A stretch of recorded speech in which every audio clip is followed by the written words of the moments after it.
Nos últimos 60 anos, a temperatura média do Brasil aumentou. Isso é o que mostra uma pesquisa realizada pela FAPESP com base nos dados do INMET. Assista o vídeo até o final para entender como que o aumento da temperatura nos estádios reprodutivos do milho podem prejudicar a produtividade de grãos.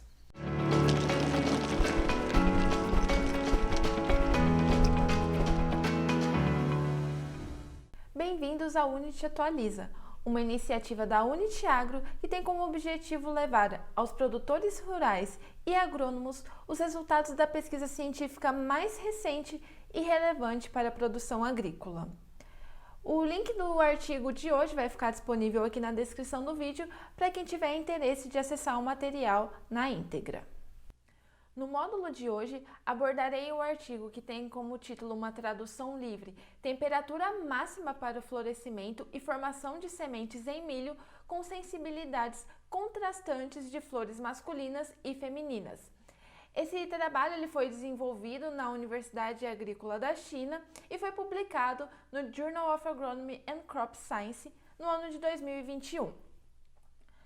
O objetivo dos autores com esse trabalho, então, foi determinar os limites máximos de temperatura para a formação de sementes e também identificar a resposta das flores masculinas e femininas a esse aumento de temperatura em dois diferentes híbridos de milho. Para desenvolver esse trabalho, os autores, então, fizeram um experimento em casa de vegetação para que fosse possível controlar o ambiente e as temperaturas e utilizaram dois híbridos de milho, um considerado tolerante a altas temperaturas e o outro considerado sensível a altas temperaturas. Essa sensibilidade ela foi determinada então porque quando esse segundo híbrido era submetido a altas temperaturas, havia uma redução na formação de grãos de pólen.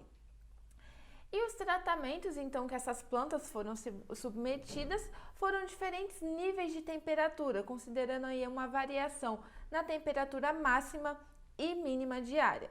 Então, o primeiro tratamento, a temperatura máxima foi de 30 graus e a temperatura mínima de 20.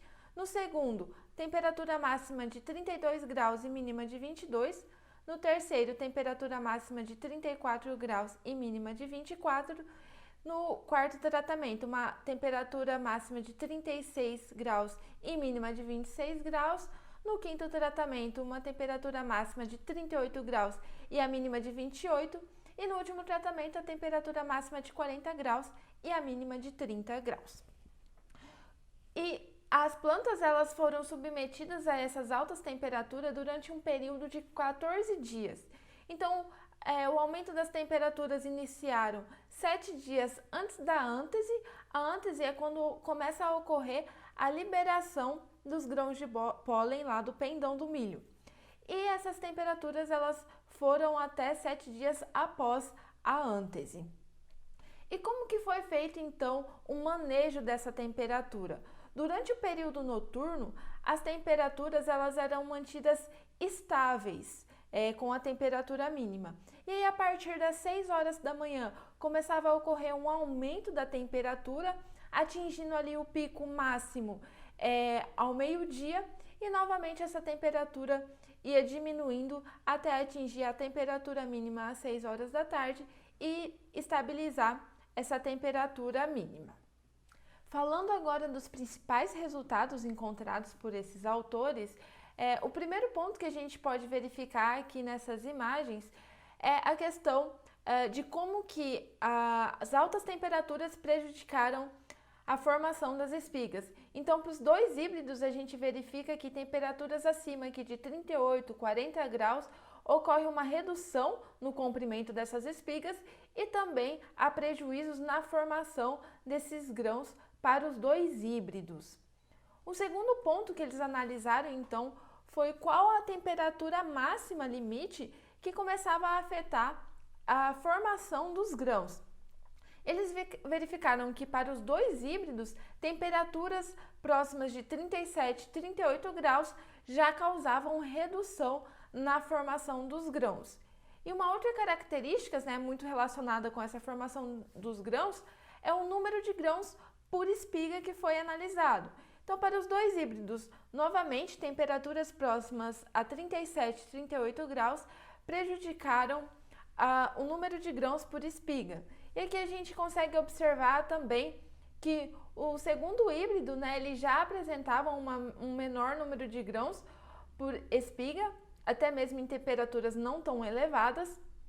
E um outro ponto que a gente consegue observar nesse gráfico é uma variação maior na resposta desse segundo híbrido a altas temperaturas, sendo que para o primeiro híbrido, nessa resposta ela era mais constante, não tinha tanta variação. E o terceiro ponto, que é a produtividade de grãos, que eles avaliaram novamente. Temperaturas próximas a 37 e 38 graus reduziram drasticamente a produtividade de grãos. E eles foram entender, então, o que acontecia quando esses híbridos eram submetidos a altas temperaturas no florescimento, que poderia prejudicar essa produtividade de grãos. Então, o primeiro ponto que eles avaliaram foi o intervalo entre a ântese e o embonecamento. A ântese, então, é o período em que ocorre a emissão dos grãos de pólen pelo pendão. E o embonecamento é quando os estilos estigma, né, que são chamados os cabelos da espiga, começam a ser emitidas ali da palha da espiga. Então é importante a determinação desse intervalo, porque se esse intervalo for muito longo, não há um sincronismo entre essas duas etapas e acaba sendo prejudicada a formação dos grãos.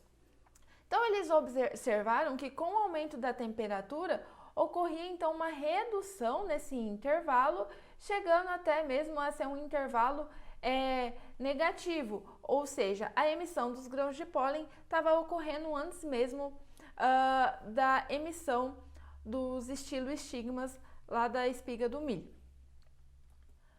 E aí eles avaliaram então a taxa de estiloestigma emergida ali da espiga, que é a quantidade de cabelos do milho que foram emergidos da palhada em relação ao total desses estiloestigmas.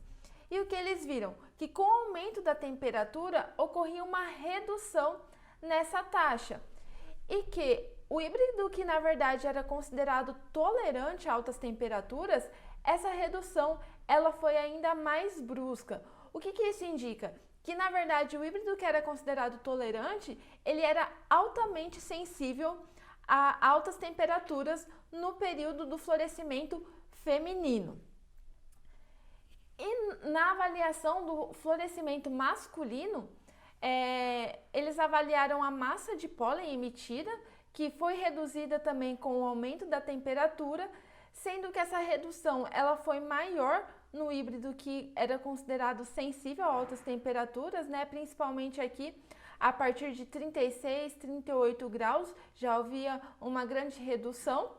E a viabilidade do pólen, que é muito importante, né, para a fecundação e a formação dos grãos, ela também foi reduzida aqui a partir de temperaturas acima de 38 graus para os dois híbridos, né, sendo que o híbrido considerado sensível, ele reduziu ainda mais essa viabilidade do pólen. Então, mostrando que esse segundo híbrido, ele tinha uma maior sensibilidade a altas temperaturas no período de florescimento masculino. E aí os autores trouxeram então essa tabela fazendo um resumo das temperaturas máximas que começavam a afetar algumas variáveis do milho. Então, por exemplo, para o início ali do pendoamento, temperaturas acima de 30, 33 graus já começam a afetar o pendoamento. Já para a taxa de embonecamento, o intervalo entre a ântese e o embonecamento, a massa do pólen e a viabilidade do pólen, temperaturas aí variando de 36 a 38 graus já afetam essas variáveis.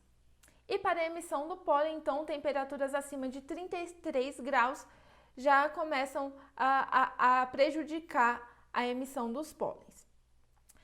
Então, como conclusão, os autores trazem que a temperatura limite máxima, né, para o florescimento do milho é ali ao redor de 37, 38 graus. e que essas diferentes fases do florescimento vão possuir valores de temperatura máxima variando também de acordo com o genótipo. E essa variação na temperatura diurna ela pode perturbar e afetar a floração do milho e, consequentemente, reduzir a produtividade. Então, como considerações, eu trouxe o trabalho da FAPESP que mostra esse aumento da temperatura média do Brasil nos últimos anos e destaco que compreender como essas altas temperaturas afetam a produtividade de grãos é fundamental para adequarmos o manejo da cultura e também para escolhermos de forma mais adequada o híbrido que iremos utilizar. Conte aqui pra gente nos comentários se você tenha observado também um aumento de temperatura na sua região e como isso tem afetado a produtividade de grãos. Curta esse vídeo e compartilhe com quem você acha que possa ter interesse no assunto e se inscreva no nosso canal. Nos vemos em breve em mais um Unity Atualiza. Tchau, tchau!